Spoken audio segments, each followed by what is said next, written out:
प्रेक्षकांनो sorry काल काही कारणास्तव मला रिव्ह्यू देता आला नाही आणि मी काल खूप मोठा तमाशा मिस केला आहे. पण त्याचा रिव्ह्यू मी तुम्हाला आज देते आहे. काल तुम्ही बघितलंच असेल की किती भारी दाखवलं काल. म्हणजे बाकी काही असो की नसो प्रेक्षकांनो, पण इराने ना जबरदस्त ॲक्टिंग केली आहे. इरा बयला वाटेल ते बोलते. तुला भिकारडी का म्हणते ना मी, आज तुला कळेल. तुला ना सगळं सुख स्वतःच्या पदरात पाडून घ्यायची सवयच आहे. भीक मागून तू अशीच करतेस. आता विशाल बोलायला जातो, ती विशालवर सुद्धा वसकते. विशालला एक शब्दही बोलू देत नाही. विशाल म्हणत असतो तू तिच्यासोबत असं वागू शकत नाही, पण ती आता बयोचा ड्रेस पण फाडते. त्यामुळे बयोला खूपच लाजिरवाणं वाटतं. खरं बघायला गेलं म्हणजे दाखवलंय त्यांनी ओव्हरच, त्यात प्रश्नच नाही. पण बयोची काहीच चूक नाहीये. बयो आता तिथून निघून गेली आहे. इरा तिला खूप बोलते आणि विशालला म्हणते मी तुझ्यासाठी केलं ना रे हे सगळं. विशाल म्हणतो बस कर इरा, अगं तिला काय वाटेल याचा विचार सुद्धा केलेला नाहीयेस तू. मला आता इथे थांबायचं नाहीये. इरा त्याला हात लावत असते तेव्हा विशाल म्हणतो हात सोड इरा. इरा काही बोलणार तेवढ्यात विशाल तिच्या अंगावर खूप जोरात धावतो आणि तिथून निघून जातो. त्याच्या अंगात असलेलं जॅकेट सुद्धा त्याने तिथेच त्या हॉलमध्ये टाकून दिलंय आणि तो तसाच निघून जातोय. आणि इराला कळतंय की तिच्या सगळ्याच गोष्टींचा म्हणजे पचका झालेला आहे. विशाल आता बयोला शोधायचा प्रयत्न करतो, तिला फोन करत असतो आणि त्याला सांगायचं असतं की तुझीही चूक नाही आणि माझीही चूक नाही आहे, सरस्वती तू फोन उचल.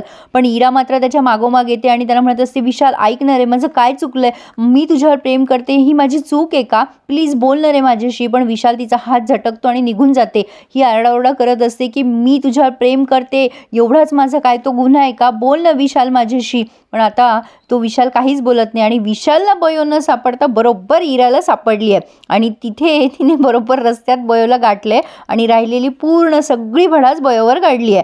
ती आधी तर बयोला लोटून देते आणि म्हणते तुझी हिंमत कशी झाली ग माझा हा ड्रेस घालायची, अगं घालायची सोड, तुझं हात लावायची तरी लायकी आहे का. तिने बरंच काय काय बोललंय. आता ही बयो म्हणत असते अगं काहीतरी गैरसमज झालाय, मी तिथे आले तेव्हा त्या मुलींनी मला हा ड्रेस घातला होता, म्हणजे असं ती एक्सप्लेन करायला जाते. पण इरा तिचं काहीच ऐकत नाही. इरा म्हणते तू खोटं बोलू नकोस, किती खोटारडी आहेस ग तू, माझी पार्टी माझे गेस्ट आणि तू कसं काय एन्जॉय केलंस. आता ही बयो ते फाटलेलं झाकत असते तेव्हा म्हणते झाकू नको ना, दिसू दे ना लोकांना. बयो म्हणत असते इरा नको ग तमाशा करू. इरा म्हणते करणार, मी तमाशा करणार. तू आणि तुझ्या आईने असंच करून माझ्या बाबाला फसवलं, तुमचे खायप्याचे वांदे होते. माझ्या लहानपणी तू माझे सगळे ड्रेस, माझा बाबा सगळं सगळं शेअर केलंय, सगळं सुख माझं ओरबाडून घेतेस तू. आणि तिथे असलेल्या लोकांना म्हणजे तिथे खूप लोक जमा होतात त्यांचा तमाशा पाहायला. मग इरा त्यांना आकलून देते काय चाललं इथे, पिक्चर चालू आहे, चला निघा इथून. खरं सांगू प्रेक्षकांनो कमाल ॲक्टिंग केली, म्हणजे स्टोरी जाऊ द्या सगळं जाऊ द्या, पण या कलाकारांची खरंच कमाल आहे प्रेक्षकांनो. मला काल इराची ॲक्टिंग खूप आवडली. आता इरा पुन्हा बयोला धमकवते की मी तुला सोडणार नाही आता, असं म्हणून ती गाडीत बसून निघून गेली आणि बयो रस्त्यातच रडत बसते. पण विशालला काही बयो अजून सापडली नाहीये. गौतमी इकडे खूप काळजी करत असते बयोची. आता ही कशी खोटे आई बाबा आणणार, पैसे लागतात या गोष्टीला, हे काय तिचं गाव आहे का, आता कसं करेल ही अरेंज. पण तेवढ्यात आता हा दुष्यंत खूप रोमॅन्टिक होऊन फोन करतोय या गौतमीला, म्हणजे त्याला रात्री आठवलंय बरं का प्रेक्षकांनो आज व्हॅलेंटाईन डे, म्हणजे ही गोष्ट वेगळी असो. तर आता गौतमी त्याला भली मोठी लिस्ट देते, अरे बाबा तुझं काय चाललंय, म्हणजे तो म्हणतो चल आपण डिनरला जाऊ, लॉंग ड्राईव्हला जाऊ. गौतमी म्हणते इथे किती टेन्शन आहे. आता या दुष्यंतला वैताग आलेला असतो गौतमीचे कारण ऐकून. ती म्हणत असते एक तर शुभमकरला कळलंय की ती बयो म्हणजे ती सरू म्हणजेच बयो आहे, आता ते सगळं टेन्शन निस्तरायचं आणि तुझं काय चाललंय. आता दुष्यंत म्हणतो अगं मला माहीत होतं तू अशीच यादी देणार आहे मला कारणांची, पण मी ऑलरेडी माझं काम केलंय माय लव्ह, तुला आवडतो तसा केक आणि बुके मी तुझ्या घरी पाठवला आहे, त्यामुळे एन्जॉय द डे. त्यामुळे गौतमी घाबरून गेली आता की ती काय करेल. दुष्यंतनी जो काही बुके वगैरे पाठवला ते शुभमकरच्या हाती लागला तर बिच्चारी गौतमी चांगलीच गोची झाली आहे तिची. पण ती खूप हुशार आहे. आता तेवढ्यात दारावरची बेल वाजली आणि ती डिलिव्हरी गर्ल आली आहे फुल घेऊन. सुमनला वाटत असतं की फुल विकायलाच आली आहे ती. शुभमकर विचारतात कोण आलंय ग सुमन. सुमन म्हणते अरे दादा फुलं विकायला आली एक मुलगी. ती मुलगी म्हणते नाही हो मॅडम, मी डिलिव्हरी गर्ल आहे, मी तुम्हाला फुलं द्यायला आली आहे. सुमन म्हणते हा तास का ग, आमच्या बागेत भरपूर फुलं आहेत, आम्हाला नको आहेत फुलं. मग शुभमकर तिला घरामध्ये बोलवतात. मग ती सांगते सर मला ह्याच ॲड्रेसवर ही फुलं पाठवायला सांगितली होती. शुभमकर ॲड्रेस वगैरे चेक करतात आणि म्हणतात अरे हो बरोबर की, पण कोणी मागवलीत फुलं आणि कशासाठी.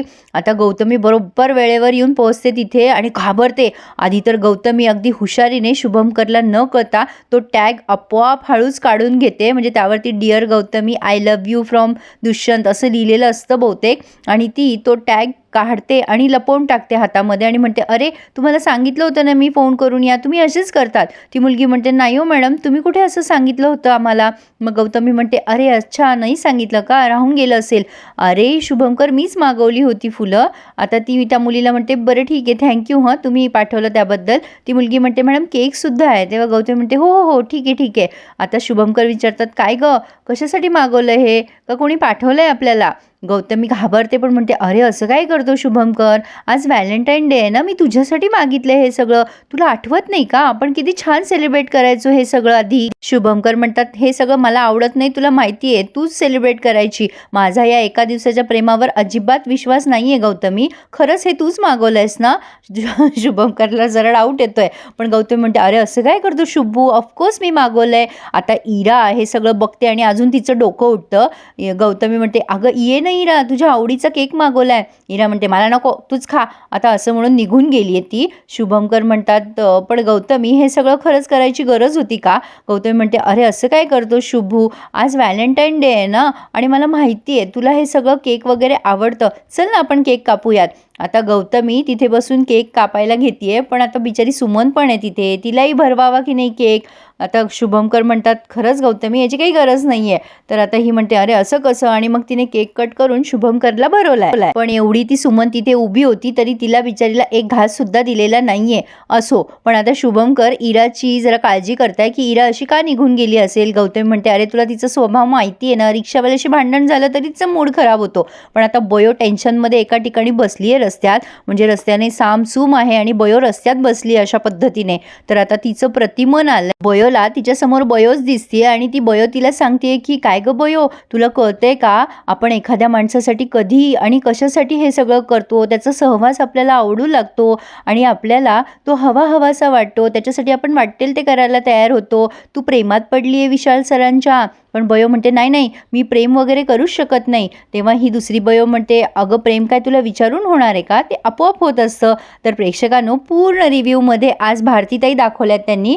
भारतीताईंनी जेव्हा आरववरती गुड्डी म्हणजे प्रेम करायची ना, तेव्हा बयोला समजून सांगितलं होतं की प्रेम म्हणजे आकर्षण असतं आणि ज्या त्या वयात प्रत्येकाला ह्या गोष्टीतून जावंच लागतं. बयो म्हणते, म्हणजे छोटी बयो म्हणते, आई मी पण यातून जाईल का. तेव्हा त्या म्हणतात, हो ग बयो, तुला सुद्धा कधीतरी कोणाबद्दल आकर्षण वाटेल, त्याचं सगळं काम करावंसं वाटेल, त्याच्यासाठी तुला कधीच आळसही येणार नाही, त्यालाच प्रेम म्हणतात. आता हे सगळं बयोला आठवलंय आणि तिच्या लक्षात येते की खरंच तिला विशाल आवडायला लागलाय. आणि तेवढ्यात विशालचा फोन तिला आलाय आणि ती आता विचार करते फोन घेऊ की नको. आणि इथेच त्यांनी रिव्ह्यू पूर्ण केलाय.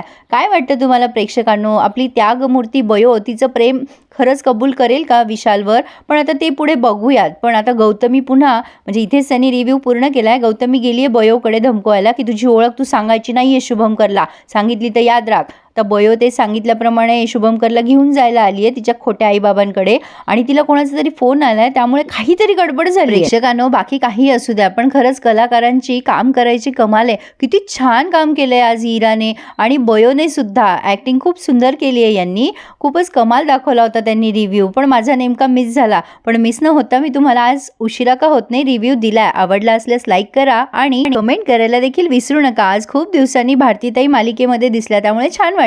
काय वाटलं तुम्हाला मला नक्की कळवा आणि प्लीज प्रेक्षकांनो लाईक आणि कमेंट करायला विसरू नका आणि चॅनल सबस्क्राईब करायला सुद्धा. धन्यवाद.